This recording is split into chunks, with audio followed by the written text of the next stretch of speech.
Dope. Well, welcome to everybody who's here, and welcome to you. So obviously there's a bunch of news of the day that we're gonna want to get into at some point. We always have news of the day. We always have news of the day. Big news, maybe news of the era.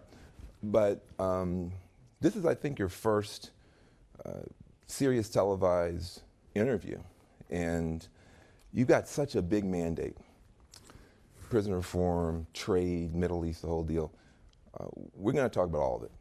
We're going to talk about all of it. So we'll get to what everybody else is in your mind. But I want to start with, how did you get this job? I mean, it's like you have like the dopest job in the world, like the secretary of everything. Did they bug you when they call it secretary of everything? Yes. Yes. That's good. So you're a business guy. How did you wind up in this position? So first of all, thank you for having me, and thank you for all the work that you've done with me on the prison reform effort, which I know we'll hopefully get a chance to talk about. But I did not plan my life to go into politics. I had a good life. I have a great wife, a great family. I was working in business. I had several companies, and my father-in-law announced he was running for president, and that was something that he did. Yeah, we noticed. Yeah, CNN definitely noticed. Yeah. And through that course, I mean, he was building a very entrepreneurial campaign. He was definitely an outsider candidate. He didn't have all the traditional entourage that came with a politician. And so I kept getting called on to do more and more in the campaign. And as I would do it, I was involved in a lot of the operations. I took on a lot of responsibilities. I got the chance to travel with my father-in-law and to really see the country and to see what he was fighting for, and to meet a lot of people, hear a lot of issues. And what'd you see? I saw a lot of people who felt like they didn't have a voice, and who felt like the people in Washington had left them behind and weren't representing their interests. And there was a lot of issues that I thought about being in New York, where you think you're in a very diverse environment and you talk to people and you hear a lot of opinions, but when I'd go to the country, I would hear opinions that were differing from what a lot of the people in New York thought were the right prescriptions for them. And I believed in the mission that my father-in-law was fighting for, and he won. And I was honored to join him in the administration to work on a lot of the things that he thought could be done. And in the last year and a half, I think we've proven a lot of it can be done. You look at the economy, you look at what we've been able to accomplish so far on trade, on lowering taxes, on deregulation, getting the American economy really working again. That's been something that he believed he could do during the campaign, and he's been able to do that over the last year. And he also believed in you and gave you this big portfolio. I think that, for your critics, I'm like, disquiet is like, for politics, you have like a very small resume, and you have this big portfolio. What do you say to people who say, like, what qualifies you to go and take on these tough issues, like, all around the world? Like, I think that's one of the big questions people have. Why should we have confidence in you to do all this stuff? Well, I think the first thing is that the president trusts me. I think he knows that every task he's given me from the start of the campaign through, I've been able to do it quietly. I've been able to do it effectively. I've been able to deliver results. I don't make a lot of noise. Noise is sometimes made about me, but I try to keep my head down. And I think that he's a businessman and I'm a businessman. And the way I look at it is that it's all about accomplishing the objectives. So you have to be very laser focused, not get distracted by it. A lot of these tasks are it's an honor to work on, but I find that when I'm asked to take on something, the first thing I'll do is I'll reach out to people who have experience doing it. I'll talk to a lot of people. I'll put together the different perspectives, and then I'll come up with a plan of action to try and execute on. And to date, we've been successful in a lot of things that people thought we wouldn't be successful on. And it started in the campaign. I mean, people thought that, there's a lot of people saying the campaign was disorganized, the campaign didn't have any infrastructure. We did have a lot of infrastructure. We were very organized. We just weren't out there talking about it, and we didn't have the traditional people doing it. So we talked to a lot of conventional campaign people. We came up with ways to do it, and then we executed very effectively. And we've done the same with a lot of things in government. Well, one of the reasons why I want to have the conversation is because you do have an unorthodox approach. And I think a lot of people expect the megaphone approach, which is to broadcast your ideas, get a lot of people on board. You have more of the cell phone approach. You're not broadcasting, you're kind of narrowcasting to particular leaders. And part of this conversation, I want people to know how your brain works. You got called the hidden genius of the administration. Now you're embarrassed, but Nikki Haley called you the hidden genius. And I think it's important for people to understand how you approach this stuff. Let's talk about prisons. We're going to do prison reform, Middle East, trade, we're going to get to all of it. But let's start where we started on prisons. Why are you working on prison reform and criminal justice? So when I came to Washington, I obviously had two primary things that I wanted to work on. The first one was helping the transition. I think that we had a first 6 months that maybe were a little chaotic. A lot of people hadn't been in government before. And I do think the president made a lot of the right adjustments to get the right team on the floor. And I think now he's got a fabulous team. I think his economic team is very strong. I think his national security team is very strong. And I think that the next thing I really want to focus on was the U.S.-Mexico relationship. And I had an experience during the campaign which led me to believe there was a lot of potential for that. The president asked me to do the Middle East peace process, which is something that I think we've made a lot of progress on. I'm as optimistic as you can be about that. And then there was one issue that was very close to my heart because I had a personal experience, which was prison reform. And so the first couple months were so chaotic. You're working 20-hour days. You don't necessarily have time to do things that are not tier 1A priorities. But I'd say that I was able to find a little bit of time to start looking at it. And what I did very quickly was I said, okay, let's look at this like I would any other problem. Because when I had my personal experience, I wish that there was somebody who was in my office in the White House who cared about this issue as much as I do. And if they had been focused on it and making a difference, perhaps that would have made an impact on a lot of people who I came to meet and care about through my experience. A lot of people don't know you had a family member who went to prison. Yeah. And so I did a very similar approach like I've taken to all other problems, whether it's in business or in politics, which is I usually have a 3-phase approach. The first phase is an assessment approach where you try to understand what the issue is and what's been tried and what can be done. The next phase is you develop a strategy. So we came up with a strategy, and then the last phase is really vigorous execution. What I found through the assessment phase was actually quite surprising to me, which was that there really was a lot of bipartisan support for this issue in the sense that a lot of the conservative states have been leaders on this issue, saying that the prisons have become too full. We're spending too much money on warehousing people. We should be figuring out how to improve people so that when they get out, they can become productive citizens again. And they've been very successful in conservative states like Texas and Georgia and many more, in Kansas. And then the Democrats obviously have liked this issue for a long time because they believe in a lot of things that work very well with this. So that was the first thing I found. I saw that 95+% of the people who are in prison are going to get out eventually. We have 650,000 people who leave prison every year, not just in federal, in our whole country. Out of those 650,000 people, 400,000 of them will commit crimes in the future. That's just the statistic right now. So if we have these people in our custody now, instead of warehousing, we should be figuring out how do we help them get the skills so that when they get out of prison, they get a real second chance and they become productive members of society as opposed to spending their time in prison learning how to become better criminals. Look, this is my heart and soul, as you know. I've worked on this issue for 25 years, and I've always said I'll work with anybody or against anybody to try to get something positive done. But I think there's just like an incredulity that people have. This is like, Donald Trump cares about people in prison? Because his rhetoric is so tough on so many different people. It's just so hard to people to believe. So I get that you care. Does the president actually care about this stuff? So when I finished my second phase, which was the strategy phase, I had one small problem, which is that I hadn't really spoken to the president about this issue yet. So that was after about a year of really research and bringing in a lot of people from different places and coming up with what we thought was a good plan to really try to make progress.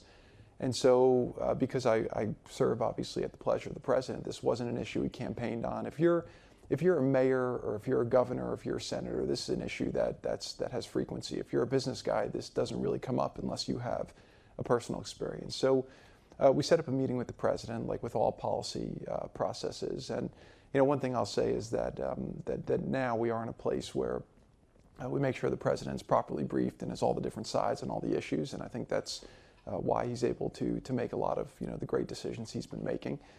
And we went through the issue, and I'll remember that one of the people in the room when we presented it said to him, first we went through the statistics, we started explaining kind of the problem, how these people, they obviously have problems, which is why they commit crimes in the first place, and then they leave prison with the scarlet letter of having a criminal record.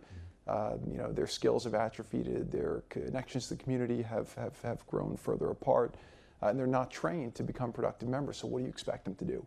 Right? So most of them will commit crimes, and the president got that. And then somebody in the meeting said to him, when you campaigned, you said that you were going to fight for the forgotten men and women of this country. And there's nobody more forgotten or underrepresented than the people in prison. And look, I talk to the president all the time, and I know sometimes when I tell him something and he's listening, but he's not really wanting to listen to me. I know when he's listening to me and it penetrates. I could tell right then that really hit him in his heart. And since then, he's actually spent a lot of time on the issue. He's pushed us to really, see if we can be successful with the effort. And I think that the president's tough. I mean, he could be tough on crime. He's tough on a lot of things, but he also has a lot of compassion that not a lot of people get to see as much as I do. And this is an issue that's really, I think, hit his heart, and something that I've seen him want to make a difference on, because I think he sees it as a fairness issue. Well, let me get back to the way this brain of yours works. How did you then get Trump and Pelosi on the same bill? In other words, the First Step Act, the bill you've been pushing, it got through the House 360 to 59. The bill would have 100,000 federal prisoners able to earn their way home earlier. It stops women from being abused. But nobody's been able to figure out how to do something that you figured out how to do. You have Trump and Pelosi on the same bill. Briefly, how did you do that? So it starts with the fact that we had a very good substantive bill. I mean, you described it very, very quickly, but one of the things that it does is it creates, in business, I would always say, if you can't measure something, you can't manage it. And right now in the prisons, we don't know what we're striving to achieve. So what this bill does is it creates a risk assessment for each prisoner, and then it gives some kind of prescription for them to earn their way down to become a lower risk. So it means you have to do job training, you get skills, mentorship, mental health, drug addiction. It deals with all the different things that allow them to have a higher probability of leading a productive life and not going backwards into prison. So you got a good bill. So it starts with substance. If you don't have substance, then it's harder to get people to come together. The next thing was I had a lot of help. I had help from, obviously, Hakeem Jeffries and Doug Collins, who both were able to put the politics aside and focus on the substance. And there were a lot of Democrats who were saying to Congressman Jeffries, well, you're doing this. This is something that Trump says he's for. How could you be working with him? Or this doesn't go far enough. And he said, no, this policy is virtuous. This policy is right. And he continuously would win the argument. And we had somebody send him a letter. I basically had, all these pages saying why the bill was racist, why the bill did all these things. And I said, well, let's respond to it. He says, no, I want to respond to it. And he basically wrote back a 7-page letter, which I can summarize. Basically, you should read the bill before you actually criticize it, because he was able to win all the substantive arguments on it. So you're able to find, in terms of how you approach things, I think it's important people understand how your mind works. You do a rigorous assessment, then you find a partner or two that you can work with well, and then you move forward. Last two things on this topic. Everybody doesn't like this bill. It passed huge in the House, but there's still people on the right who say you're letting out drug dealers in an opioid crisis. Quick response to those critics. So the way we were able to overcome that in the House is that, yes, people have the ability to earn marginal, decrease in their sentences, but the operative word there is earn. So if you have somebody in prison for 10 years, you can say, would you rather them go back after 10 years of no programming to the streets? Or would you rather them leave after 9 or 9.5 years, having spent those 9 or 9.5 years, earning that 6 months to a year off by participating in all of these programs that will give them a much higher probability of becoming a productive citizen. And I think that once you explain that to people, we find that everyone gets on board. And to the question you asked before about how we got it through, we also had a lot of help from people like yourself. And that's why, again, I'm appreciative of what you've done, because, again, you were able to take the situation and put the politics of it aside and say, if we're fighting for something that's right, I'll be out there vocally for it. And I think that gave a lot of courage to a lot of Democrats and a lot of the traditionally left-leaning organizations to come out in support of the bill when they were being pushed to be against it because Trump was for it. Speaking of those left-wing groups, some didn't like it because of Trump. Some said the bill didn't go far enough, and the bill should have had sentencing reform in it. Last question. Respond to those critics who say, why don't you put sentencing reform? It's one thing to make the prisons better, send people home job ready, but why don't we put fewer people in prison in the first place? Yeah, so in Washington, I find there's a lot of different people. You have the ideologues who are, they're great at making speeches, and I respect them because they really do believe in the things that they believe in. And I do think most of the time it comes from a very genuine place. I think you also have the pragmatists, and I try to be more of a pragmatist where, for me, I think that if both sides got exactly what they want, then you'd end up with nothing, which is what's happened for the last 10 years. And I think the process of Washington is bringing people together. And, everyone says Washington's broken. And the time I've spent on this bill actually shows me that our system of democracy is really an amazing system, because it shouldn't be easy to get laws passed. You should have to fight. You should have to bring people together. You should have to win the arguments, not fight in the way that maybe people are fighting now sometimes. But you should have to fight for the things you believe in, and you should have to really make progress. And what I would tell these people is that, look, this bill will help 100,000 people find a way to not become future criminals, to become productive members of society. These people have families. If these families can have these people back spending their time improving themselves and back sooner, that's a win. And, sentencing reform, one of the senators who's very smart said to me that the sentencing reform is basically impacting people who haven't committed crimes yet, whereas the prison reform is helping people who are in prison today, that if we don't help them, their probability of committing future crimes is much higher than it should be if we implement these programs. So it's called the First Step Act. The goal is for it to be the first step towards hopefully broader reforms. There's more we can do. We're modeling this off of what they've done in states like Texas and Georgia, where it's proven to be very successful. And hopefully we'll get this done, and then there's additional steps we can do. So I'm for progress, I'm for moving forward, and I'm hoping that a lot of the people in the House and the Senate will be with us as well. Well, I think your passion and commitment on it is obvious. The clock is not our friend, so I want to move on to other topics. You've got also on your plate the Middle East. This situation that happened is so horrific. People around the world are concerned about it. A couple of questions. Do you believe the Saudis' account of what happened to that journalist? Do you believe that there was a fist fight and then the guy died and then they forgot to call the ambulance and instead called a bone saw person? And I mean, does that strike you as credible? So let me go back to the first thing you said, which is I don't have the Middle East. I was given the Middle East peace process between the Israelis and the Palestinians, and I've dealt with a lot of the other regional partners in that effort. The president has a great foreign policy team led by Secretary of State Mike Pompeo and Ambassador Bolton, and Nikki Haley's done a great job at the UN, and Secretary Mattis. So we've got a great team, and I have one small component of it.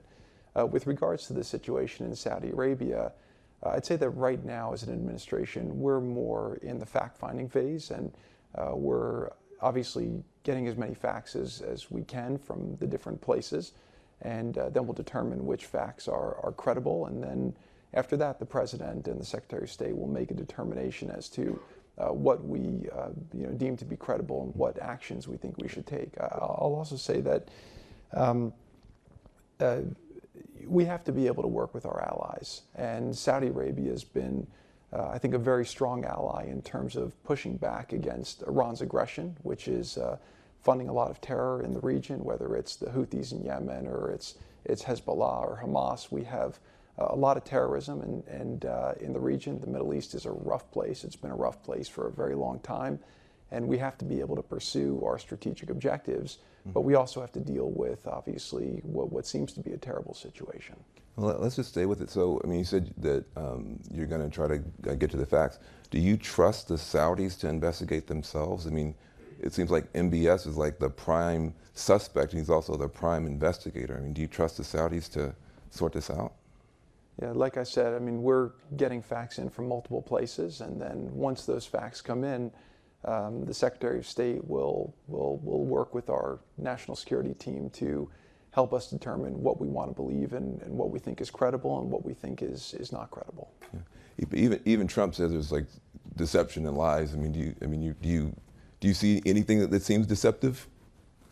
I see things that are deceptive every day. I see them in the Middle East. I see them in Washington. And so again, I think that we have our eyes wide open. I think that, again, the president is focused on what's good for America. What are our strategic interests?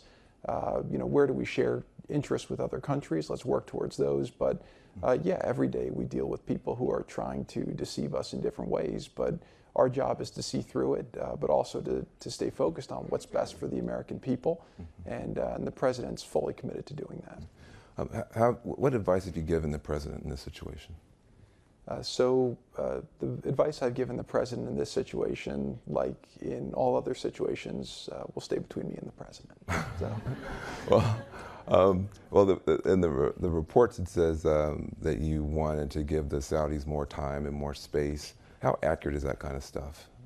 You know, I learned this probably very much more in my first 6 months, which was that when I talk to the president, I make sure I am just talking to the president. So there's been a lot less reporting on kind of what advice I give him and don't give him. And I think we both learned to make sure that advice stays between us. So again, unless these people have magic sources, I don't know how their reporting's been accurate. What kind of advice have you given MBS in this whole situation? Just to be transparent, to be fully transparent. The world is watching. This is a very, very serious accusation and a very serious situation, and to make sure you're transparent and to take this very seriously. How do you respond to that? How did he respond to that counsel? We'll see. I mean, I know that the Secretary of State had some good meetings over there, and we'll see. Is anything about this kind of just shaking your basic confidence in MBS as a partner? I think a lot of people were making a big bet on MBS. Here's a guy, he's a reformer. People on Wall Street, Davos, people were really betting on him. I think you made a bet on him. Anything happen out of this that makes you reassess that? Look, like I said, once we have all the facts, then we'll make an assessment. But again, I think that our administration's made a lot of gains in our fights against terrorism. We have to deal with the long-term ideology of extremism, and Saudi Arabia is a critical partner in that. I mean, they're the custodian of the two holy sites, which is very significant in the religion of Islam. And a lot of the reforms they've been making there to help us track down the terror financing, and then also to push back against people who are perverting the religion, have been very historic over the last year. So we're hopeful we can keep pushing forward with a lot of the initiatives that further American interests and that push back against Iran's aggression. And so we're going to stay focused on that. So that balance, though, we got the strategic objectives, but then you've got this, real, I think, violation of human rights and that kind of stuff. I think the core of it, like the people who are like mad at Jared Kushner right now, is I think people feel like we got this American prince, he's making friends with the Saudi prince, but the Saudi prince like killed the dissident, and it's your fault. Because if you hadn't been friends with him, he wouldn't have felt like he could get away with it. How do you respond to those kind of critics? I'm not even sure where to start with that. Look, I don't respond to the critics. I think that my job is to every day focus on what are the objectives I have to accomplish. Things come up every day that can make that more challenging, but we have to work through it. I mean, and you look at all the different projects I've worked on from the start. In prison reform, we've had setbacks. Some were self-inflicted, some were not. In the Mexico deal and the Canada deal, we had a lot of setbacks. Some were self-inflicted, some were not. But again, there's a short period of time that you're serving in government, and what we have to be doing is figuring out how do we leave our government much better off than we found it. And I come in every day trying to figure out how do we push forward to accomplish the objectives that will make the American people better off. And so I don't really spend a lot of time worrying about the critics. If it's somebody who knows me, somebody who I respect, and they want to give me advice or tell me something I'm doing wrong, I want to hear that. But if it's just critics out there, I don't pay a lot of attention to that. On social media, you don't follow what they're saying? Is that you're saying if people are tweeting at you on social media, they're wasting their time? I don't have a Twitter account. Funny, I did build the campaign's digital operation. I worked very closely with people, but I learned that from a lot of the technology companies I worked with in terms of how to do that. But I mean, social media is a crazy world out there, and you can spend a lot of time. There's a lot of very reasonable people in this country who are want to see things get forward, and they're not spending their time as much on that. But some people find it very useful. I personally, I think there's just a lot of noise. Last question on this, then we move on to the other stuff. You now speaking for the administration, there is a strategy in the Middle East. It does rely on Saudi Arabia quite a bit. Has anything happened in the past several weeks that causes a reconsideration of relying on the Saudis as allies? Is there any adjustment that you think might be worth considering? And then also, what punishment do you think is appropriate for the Saudis if they did it? Just trying to understand going forward, is there a punishment that makes sense, and is there a readjustment that makes sense? Yeah, so I wouldn't say our strategy in the Middle East relies on Saudi Arabia. I'd say our strategy in the Middle East relies on, what are America's interests, what are our strategic interests, and then how do we utilize all the things that are available to us to try to push those forward. If we have people who share those interests, we'll work with them. If we have people who are working against those interests, we'll work against them. And so I would say that things are not really static. They're always fluid and dynamic. And so we're always readjusting and reassessing, and we'll continue to do so. And to your second question, we'll really see what the facts come back as and what we do, and then we'll make a determination. Okay, good. We did prisons. We did the Middle East. Well, actually, we did Saudi Arabia. How are we going to get peace in the Middle East? By the way. So this is, I think we've made a lot of progress, and the president's done a very good job of not allowing the old ways of thinking to constrain his actions, not just in the Middle East, but even here at home, and the way he's dealt with a lot of the issues. So what we did when we got to the Middle East, I did the same approach, which basically was to go out and talk to people and to understand kind of what had been thought of, what the situation is today. I spoke to a lot of the people in the region. I spoke to the past negotiators. And what I realized very quickly was that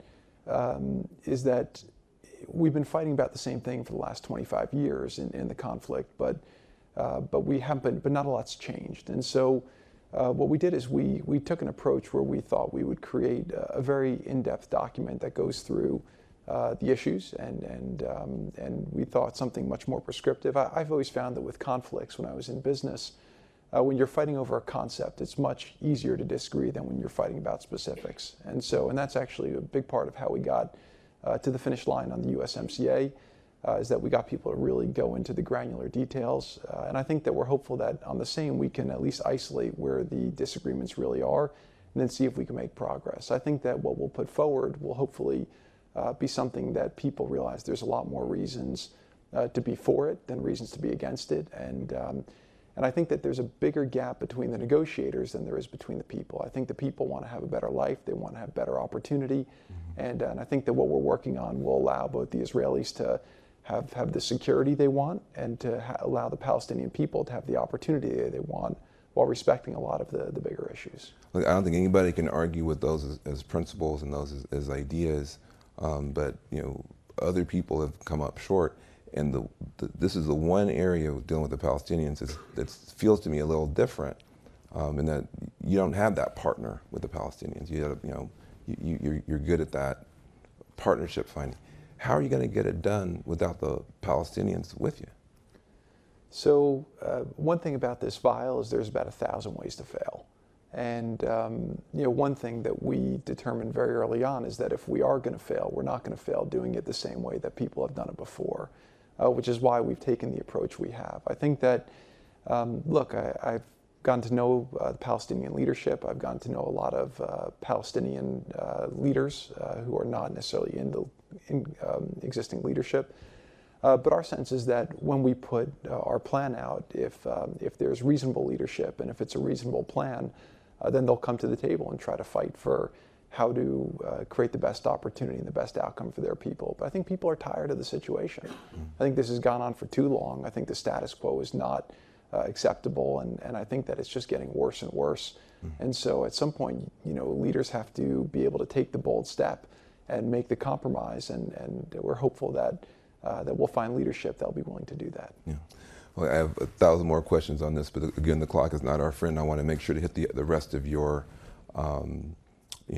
agenda. Trade. You guys are weird on trade. If fighting for American workers is weird, then maybe that's You should do this for a living. That was good. Good pivot. Do this more often. But honestly, this is not a traditional conservative approach to be kind of blowing up different trade deals and going for more quote unquote fair trade. Help me understand, say, with the this most recent round, what was your approach? What was your goal? How did you get the success that you got with this basically scrapping NAFTA and doing something different? Sure. So for me, trade was something that I had more of a localized business, and so I hadn't thought as much about international trade norms. But obviously the president has for a long time. He's been speaking about it for a long time. He's been very consistent on his ideology for a long time. And in bringing on Ambassador Lighthizer as the trade rep, he couldn't have picked a more brilliant or knowledgeable person to lead the trade efforts. And so I've learned a lot over the last year and a half working on these deals with Ambassador Lighthizer, who's an incredible friend and mentor on these issues. And I'll tell you, just my observations are really the following. First of all, the president believes trade deficits matter. And what I would say to that is that if trade deficits don't matter, then why is it that I have not met another country that wants to have one? People criticize a lot of things we're fighting for as saying that they're protectionist, but if the things are so bad, then why are the other countries working so hard not to give them up? And a lot of what we're doing is working to protect American industry. So what the economists will say is that free trade is a great thing because it lowers the cost of goods. And what I've come to observe, seeing all the different parts of our economy, is that the benefits of free trade are much more distributed. So you have a free trade agreement and everyone's cost of a T-shirt goes down by $1 or whatever it is. But the costs of it are much more concentrated. So you'll have in a place like Baltimore, a steel mill will go out of business, right? People will have a hard time finding jobs late in their career. We're doing a lot of things on worker retraining, but we haven't done that in the past. Some people go on to commit crime. Some people get addicted to drugs. What that does to the next generation. And so we have seen some areas that have just been decimated because of the trade. And I think that cost is quite great. I think that the world order that the president is really trying to reverse is that after the Second World War, we basically were the richest nation, on the planet, and we said, let's open our markets to everybody and let's come up with a way where we can protect everybody to keep the peace because nobody wanted to go to war again. What we should have done is probably about 30 years later when people caught up is readjusted some of these deals that were intentionally one-sided at the time. And I think that now we're getting to a place where it's just not a sustainable situation to be paying for everyone's defense and then also giving everyone asymmetric access to the American market. And what the president's trying to do is to rebalance these agreements so that Americans have a fair relationship with a lot of the countries that we're trading with, and making it more fair. So that was really what he was trying to accomplish. I think that's a good argument, and it's still hard for, I think, people on my side of the aisle to, believe, you guys are these, blue-collar billionaires looking out for the average Joe. I mean, what about labor unions? Do you think that, is it part of your agenda to rebuild our labor unions? Or does that not? We've engaged with the unions. Again, I think that a lot of the labor union members voted for the president because I think they liked what he was saying about trade. We were able to get in this agreement a lot of protections for labor unions down in Mexico, a lot of increased environmental standards, protections for labor rights, which are important. I think that... How'd you get that done? I want people to understand that, your brain. How did you get that done? So the thing about trade agreements is normally they take 3 to 4 years, and the president did not have 3 to 4 years worth of patience for this one. So he really pushed us very aggressively to try to come to an outcome quickly. And we worked very closely with the Mexicans. I developed a good friendship with their foreign minister, who was then their finance minister during the campaign when we did our trip to Mexico. And he was incredibly honorable. I mean, there's about 20 ways they could have screwed us on that. And he held his word on everything, and it turned out well. So we built a lot of trust. What we would do is we would discuss a lot of these thornier issues in a smaller group.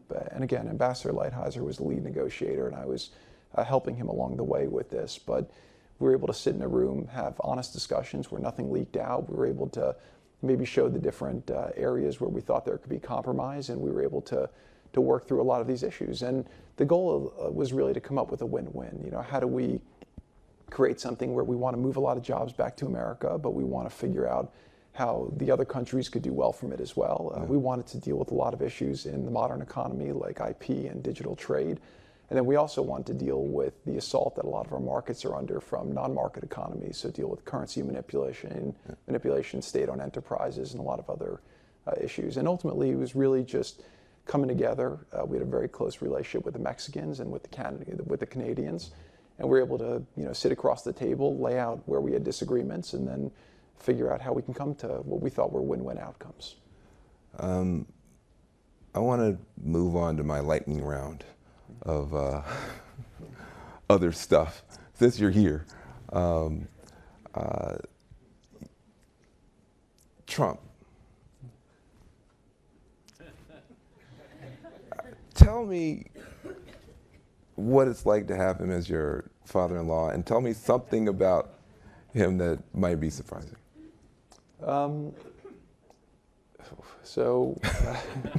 I can definitely say that he's a very special person, and I've really enjoyed getting to know him over the last, I guess, decade since I met Ivanka. And working with him over the last couple of years has been very interesting. I'll give you maybe 2 quick things. One is the more time I spend with him, working with him, the more I realize that I don't bet against his instincts. His instincts, I think, are absolutely phenomenal. And on trade, on a lot of things. I mean, we'll have issues where there'll be a lot of conventional wisdom, saying that it should be one way, and he'll be able to process it and say, no, that's wrong, and go this way. And most of the time, he ends up being right. We saw, on trade, he would say, no, we got to do bilateral agreements instead of these multilateral agreements. Well, he was right. Once we broke it down to a bilateral agreement in the trade deal, it's much easier to get a lot of issues accomplished, and then and it's a much more optimal forum for our country going forward. With Jerusalem, I mean, he had everybody trying to talk him out of doing that, and they would say, the world would end, and he had the courage to make that decision. And I find every day there's issues where people say the world's going to end, and then the next morning the sun rises, and then the sun sets, and we keep pushing forward. The other thing I'll say, which maybe is more personal, is that he's actually an amazing father. He has a lot of respect for his father. He talks about his father all the time. And he's a great father to his children, and a really great grandfather. I mean, we work very long hours in the White House, and early on, my kids would come over to visit me for dinner some nights when I'd be staying late. And he heard they were there and I didn't bring them by, and he says, "What's going on?" So now every time they're there, he makes sure I bring them by the office. He has a little candy drawer where he knows how to make sure they get stuff their mom won't let them have. And he really loves his family, and he gets a lot of pleasure out of that. You guys are so different. I mean, when you talk about the trade stuff, I like it better. For instance. But I could never be elected president. But I mean, there must be times where the differences, are painful or frustrating. How do you deal with that? Just have open dialogue. I mean, he's one other thing people don't realize, that he's very receptive to differing viewpoints. I mean, he's a very flexible thinker. I think he's a pragmatist, and he'll have very strong opinions. But if you get the opportunity to come and sit with him and make your case to him, he'll definitely listen. He may agree, he may not agree, but I find that he's incredibly receptive to thoughtful arguments. And do you find that you're better able to make those behind-the-scenes cases now as time has gone on? Do you feel like you have more influence or trust, or do you feel like every day you kind of have to earn it and prove it, or how does the relationship feel to you in its growth? Well, I agree with a lot of the things he's pushing for. So I'll make the case on certain things, but he'll do what he wants to do, and I think that's what he's entitled to do. He ran on a lot of the things he's doing. He was elected president on a lot of those things, and he feels an obligation to the voters and to the American people to execute on the agenda, and he's doing it because he thinks it'll make the country better. And I think a lot of the things we've done have made the country better. Mm. What's it like working with Ivanka every day? I mean, people talk about you guys as like super impressive power couple. My observation, I would say you could take the power out of it. You guys are just like a really extraordinary couple. What's it like working though with your wife every day in that environment with little kids? How do you guys manage that? Yeah, so anyone with Ivanka would be a power couple. So it's she's really amazing. I mean, when we started dating, I told her that if I wasn't so attracted to her, she'd just be my best friend. And again, Ivanka's brilliant. I think we were always involved in each other's business and knew what was going on, but working together has given me an even greater appreciation for just how effective she is with everything she does. I mean, she puts her mind to accomplishing things, and she's able to get them there. Everyone wants to work with her, and she's a great team player. And it's obviously challenging enough having one parent working in the White House. Having two parents in the White House is a big strain, obviously, for the family. But but she does a great job balancing it, and I don't know how she does it because I wouldn't be able to do it. And the kids, they've been great about it too. Yeah. Are you having fun? Because all we hear about is the chaos and the destruction, and you guys are all gonna be just blown away by a meteor called Mueller. I mean, from our point of view, you're like piñatas over there. Are you having any fun? I wouldn't say fun. I mean, I have a lot of joy in my life, and I feel very blessed to be there every day fighting for the things I'm fighting for. It's a lot of responsibility to do the jobs that we have, but I'd say more invigorated by it. I think that it's obviously the challenge of a lifetime, and again, like I said, every day we're in the arena, we're fighting forward, and I think when people look back, a lot of people get caught in the day-to-day, and they look at maybe some of the more colorful personalities. But one of the big blessings of this is we work with so many incredible people, and you have, obviously, I always say you got the waves and the action above, but then you have everything that's happening below the water, where it's calm and everything's moving forward. And this president's hired and attracted so many incredibly talented people who care about this country, who want to make things better, and who aren't afraid to make the tough decisions. And I think that when this presidency's over, you'll look at the full body of work, and you'll see that that a lot of progress is made on a lot of fronts, maybe that don't get covered every day on CNN. But I think you'll see a lot of progress. Well, I'm looking forward to that day when that presidency is come to its end. Let me ask you: are we going to beat you in the midterms, Democrats? I don't know. I mean, I see mixed data. The data that we look at shows that it's all about the turnout models. So I think people who have different turnout models will show different things. But one thing I've learned is I wouldn't bet against Trump. He's a black swan. He's been a black swan all of his life. And I just see in politics and business, I just don't like betting against him. Yeah, good. Well, listen, I want to appreciate you for being here. It takes some guts to walk in the door. You know, we haven't always had the best relationship, CNN and the White House. And obviously, you know, I'm on the left side of Pluto and you work for Trump. So I thought it was important to have this conversation because I think on some issues, we should fight about a bunch of stuff. Mm-hmm. But on some issues where you're talking about people who have no freedom because they're trapped in addiction, trapped in poverty, trapped in a broken criminal justice system, we got to be able to come together for those folks. We can fight on everything else. And I hope that people can see that we don't always have to agree with each other on everything. We should fight hard where we disagree, and we should work hard where we do agree. And I feel very, very proud to have a chance to work with you where we do agree. And I'm also going to work very hard to get you a new job in 2020. So Thank you. Jared Kushner. Thank you. Thank you, brother. Appreciate it. Very, very good. Thank you. All righty.